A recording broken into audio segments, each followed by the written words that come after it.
Direct তেলে ভাজবো না, আগে শুকনো খোলায় ভেজে নিব। এই দেখুন দেওয়ার সঙ্গে সঙ্গে ফুলতে লেগেছে। হ্যালো বন্ধুরা, বেস্ট রাইসে আপনাদের স্বাগত। আমরা আবার এসে গেছি নতুন একটি রেসিপি নিয়ে। আজকের রেসিপি পাঁপড়। পাঁপড় খেতে আমরা কম বেশি সবাই পছন্দ করি, কিন্তু পাঁপড় বানানোটা একটু ঝামেলার বলতে রোদে দেওয়াটা ঝামেলা।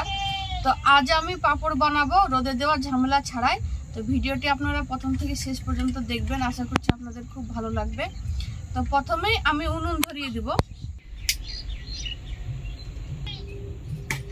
আজকে আমি পাঁপড় বানাবো শুধুমাত্র চালের আটা দিয়ে।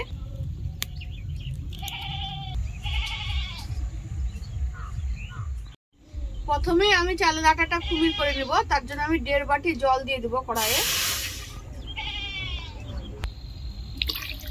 4 চামচের 1 চামচ মতো লবণ দিয়ে দেব। এবার জলটা ঢাকা দিয়ে রেখে দিব, যতক্ষণ না ফুটবে ততক্ষণ আমি চালের আটা দিব না।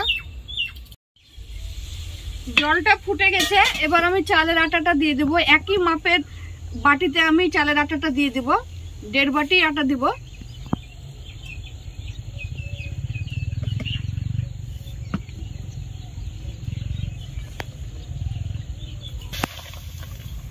হালকা এইভাবে নেড়ে দিব। নেড়ে দেওয়ার পর 2 মিনিট মতো ঢাকা দিয়ে রেখে দিব। মতো হয়ে গেছে, এবার আমি ভালো করে নেড়ে চেড়ে আটাটাকে মাখিয়ে নিব।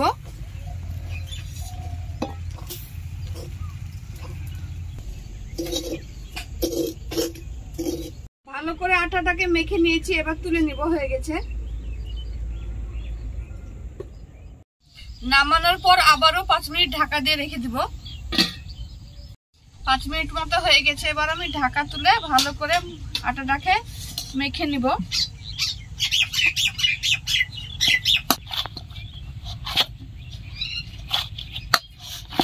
এইভাবে হাত দিয়ে ভালো করে মথে নিতে হবে।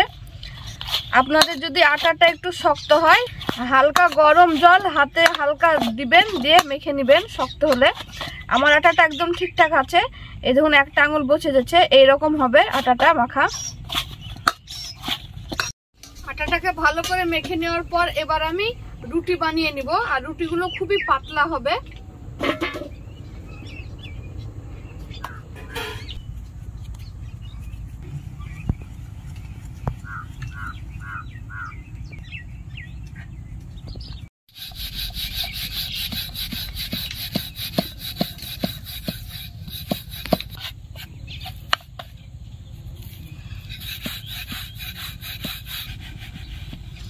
আমি বড় একটা রুটি বানিয়ে নিয়েছি, এবার আমি কেটে নিব এগুলোকে পাঁপড়ের শেপে।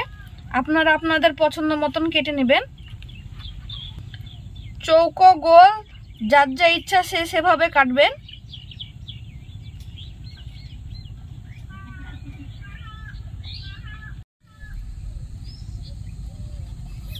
আমি এইরকম করে কেটে নিব।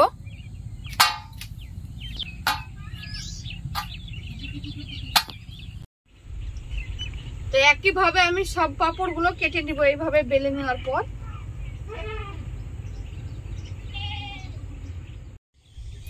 আমি পাঁপড়ের জন্য রুটিগুলো অনেক রকম শেপে বানিয়ে নিয়েছি, আর এই অবস্থাতেই কৌটোর মধ্যে ঢুকিয়ে ডিপ ফ্রিজে রেখে অনেকদিন পর্যন্ত আপনারা খেতে পারবেন। তো এবার ভেজে নেওয়ার পালা। তো ডাইরেক্ট তেলে ভাজবো না, আগে শুকনো খোলায় ভেজে নিব। সাদা তেল দিয়ে পাঁপড়গুলো আমি ভাজবো। তেলটাকে আমি প্রথমে ভালো করে গরম করে নিব। আমি একটা উনুনে করব, তাই প্রথমে আমি তেলটা গরম করে নিব। আর শুকনো খোলায় ভাজার পরেই এই তেলে ভেজে নিতে হবে। শুকনো খোলাতে ভেজে নেওয়ার পর রেখে দিলে হবে না, ভেজে নেওয়ার সঙ্গে সঙ্গেই তেলে ভেজে নিতে হবে।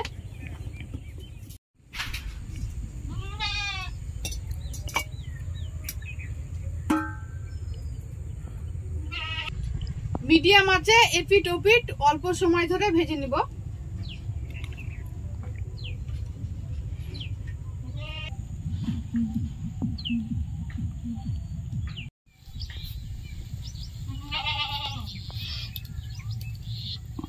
বেশিক্ষণ শুকনো খোলায় ভাজবেন না, তাহলে আবার রুটি হয়ে যাবে, এখানেই ফুলে যাবে। তাই অল্প সময় ভাজতে হবে।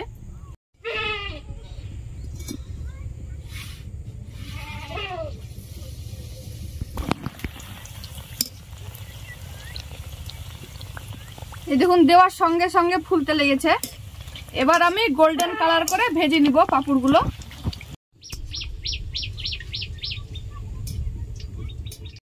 শুকনো খোলায় অল্প সময় ভাজতে হবে, তেলে বেশিক্ষণ ভাজতে হবে, মিডিয়াম আঁচে একটু সময় ধরে ভাজতে হবে।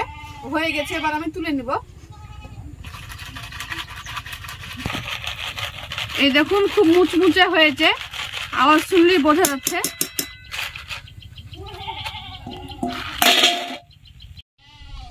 তো বাকিগুলো আমি একইভাবে ভেজে নিব।